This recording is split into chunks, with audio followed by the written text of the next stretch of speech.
नाज़रीन, VMP news channel आज अपना प्रोग्राम हमारे रहनुमा की पहली कड़ी आपके सामने पेश करने जा रहा है। इस प्रोग्राम में हम आपके सामने बात करेंगे शहर बीदर से ताल्लुक़ रखने वाली अहम शख्सियत जनाब मोहम्मद असदुद्दीन साहब, रियासती नायब सदर जनता दल एस अक़लियती सेल बेंगलोर। जनाब असद साहब, हम आपसे ये जानना चाहते हैं कि कोविड-19 से मुल्क के जो हालात हैं, इससे तदारुक के लिए मरकजी हुकूमत और हमारी रियासती हुकूमत को क्या करना चाहिए था और अपने इक़दामात से वो कोरोना से जीत पाई? शुक्रिया अब्दुल करीम साहब। जहाँ तक कोविड-19 की बात है, कोविड-19 एक मल्टी डायमेंशनल बीमारी के तौर पर उभर कर आई है। अब उससे मेरी मुराद ये है कि कोविड-19 का इस्तेमाल मुख्तलिफ ममालिक या मुख्तलिफ लीडर्स या मुख्तलिफ माशरे मुख्तलिफ अपने अपने मकासद के लिए इस्तेमाल कर रहे हैं। फॉर एग्जाम्पल डोनाल्ड ट्रंप, उन्होंने इसको नाम दिया चाइनीज वायरस का।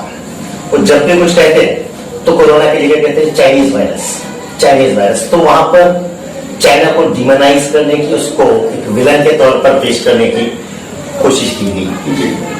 अब ये तो डोनाल्ड ट्रंप ने किया। अब अलग अलग मुआशरों में, कई कंट्रीज में एक इसे इस्तेमाल किया जा रहा है एज ए टूल वहां की माइनॉरिटीज को डिमोनाइज करने के लिए। बहुत सही बात ये हो रहा है।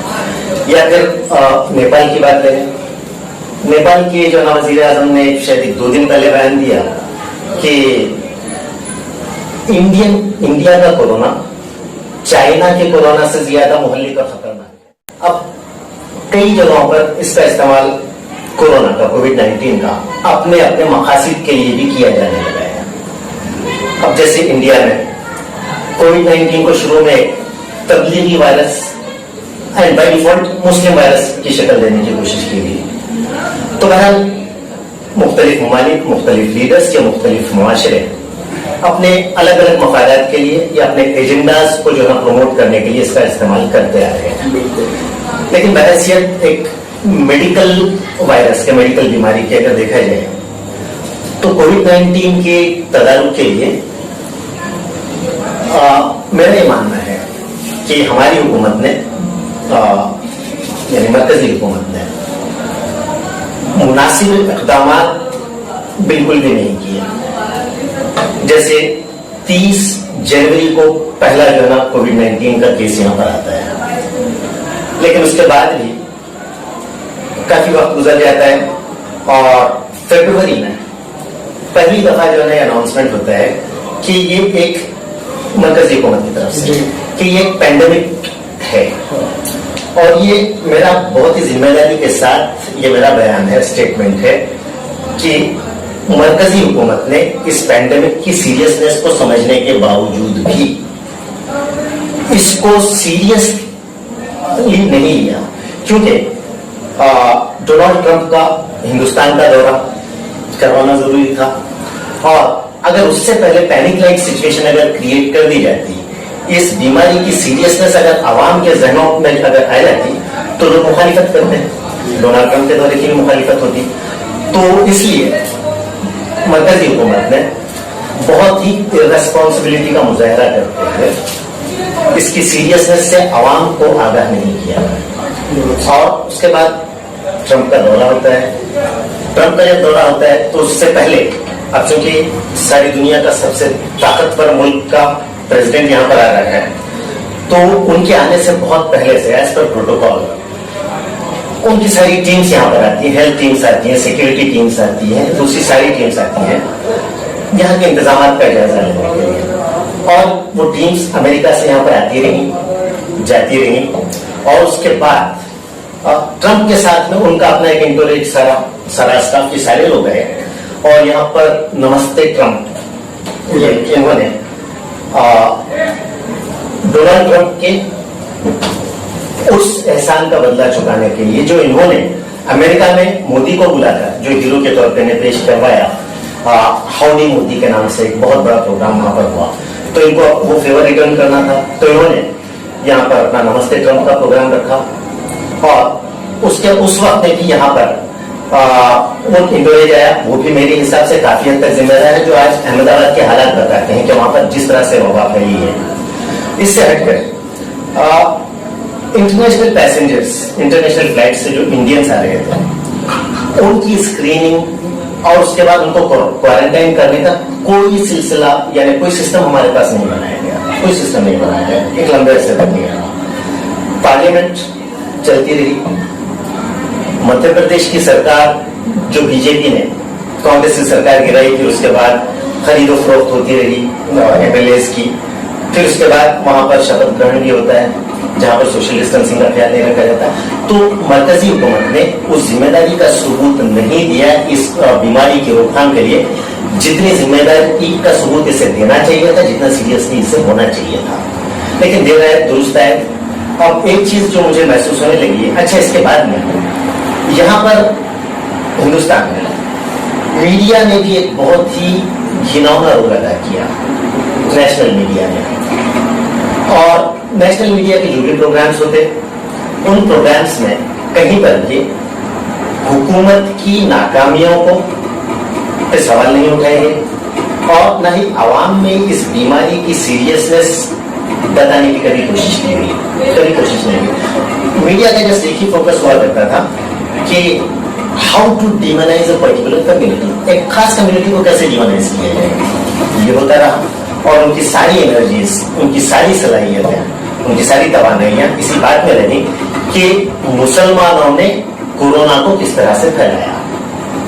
कास्ट डिस्क्रिमिनेशन का सिस्टम बन जाए और मुसलमानों को मुआशरे से अलग कर दिया था। ये जो है ना दरअसल संघ परिवार की एक लॉन्ग टर्म प्लानिंग का नतीजा है। और उनके जो ख्वाब हैं, जिस तरह के जो ख्वाब हैं हिंदू राष्ट्र वगैरह बनाने के, ये सारी चीजें, उसके लिए जरूरी है कि हिंदुओं के सामने एक दुश्मन को पेश किया जाए और उससे डराया जाए। तुम सारे लोग खतरे में हो इन लोगों की वजह से। वो नफरत जब पैदा होगी उतनी ज्यादा उस लेवल तक इन्हें ले जाना है, तो वो उस एजेंडे से काम कर रहे हैं। तो उसके लिए जरूरी था कि मुसलमानों को डिमोनाइज किया जाए। वो अपने एजेंडे से काम कर रहे थे, मीडिया मुकम्मल तौर पर उनका साथ दे रहा है। लेकिन कुछ आज भी ऐसे पत्रकार हैं जो अपनी जिम्मेदारी को समझते हैं। जिस वक्त यहाँ हिंदुस्तान में कोरोना को लेकर मोदी सरकार ने पहली मरतबा जनता कर्फ्यू एक दिन लगवाया, फिर उसके बाद एक दिन गैप रहा, फिर 24 मार्च से लॉकडाउन का सिलसिला शुरू हुआ।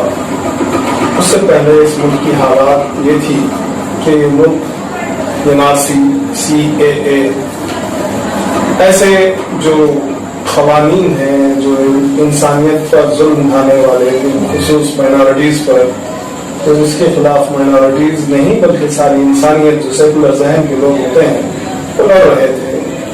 तो क्या आप ये समझते हैं कि ये सरकार इस वायरस को भी इस मकसद के लिए इस्तेमाल की कि ये जो मुल्कीय सतह से जो मुहिम चल रही थी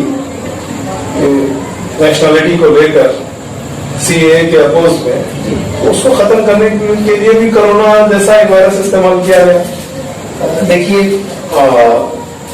कोरोना का इस्तेमाल और अपने मकासद के लिए या अपने एजेंडा को प्रमोट करने के लिए ये हुकूमत इस्तेमाल कर ही रही है। जहां तक CAA, NRC और NPR की मुखालिफत की बात है, ये मुहिम तो खैर चल ही रही थी और इंशाल्लाह आगे भी चलती रहेगी जब ये कोविड वगैरह से नजात मिल जाए। लेकिन मेरा ये मानना है कि CAA, NRC और NPR का जो मामला है, यहाँ पर भी हुकूमत एक मखसूस तबके को यानी मुसलमानों को, जिस तरह से सेक्युलर जहन के काफी हिंदूज भी इन क़वानीन की मुखालिफत कर रहे थे, तो अब क्या किया जाए कि इन लोगों को भी मुसलमानों से दूर किया जाए। तो इसके लिए क्या किया जाए, मुसलमानों को इस तरह से प्रोजेक्ट किया जा रहा है तबलीगी वगैरह करके, जबकि सच्चाई ये है कि 47 कंट्रीज के डेलीगेट्स आए हुए थे मरकज में, 47 ममालिक के डेलीगेट्स। 46 से 47, और वहां पर टोटल जो कोविड पॉजिटिव केसेस जो पाए गए, जो फाइनली साबित हुए, वो 64 या 67 है, जस्ट 64 या 67, उससे ज्यादा नहीं। तो सवाल ये पैदा होता है कि ये जो डिमोनाइज करने की जो कोशिश मीडिया के जरिए हुई, क्या हुकूमत ने इसको रोकने के लिए, इसके तदारुक के लिए कभी कोई कोशिश की? नहीं, वो उसकी पुष्ट पनाही करती है, पुष्ट पनाही करती थी। उसका नतीजा ये हुआ कि आलमी सतह पर हिंदुस्तान की साख बहुत बुरी तरह मुतासिर हुई है, बहुत बुरी तरह मुतासिर हुई है। OIC जैसी एक ऑर्गेनाइजेशन ऑफ इस्लामिक कॉन्फ्रेंस, उन्होंने कंडेम किया इंडिया को। कुवैत पार्लियामेंट में हिंदुस्तान के खिलाफ रेजोल्यूशन पास होता है। और तो और कनाडा जैसी जगह पर इस्लामोफोबिया की रोकथाम के लिए एक इंडियन को वहां पर अपनी नौकरी गंवानी पड़ी। तो आलमी सतह पर हिंदुस्तान की साख मुतासिर हो रही है। और उसके बाद जब ये साख मुतासिर होने लगी, थोड़ा सा एहसास हुकूमत को हुआ, तो उसके बाद एक ट्वीट कर दिया गया प्रधानमंत्री की तरफ से, और ये कहा गया कि कोविड किसी का धर्म वगैरह देखकर नहीं आता, नस्ल रंग देखकर नहीं आता, हम सब इस लड़ाई में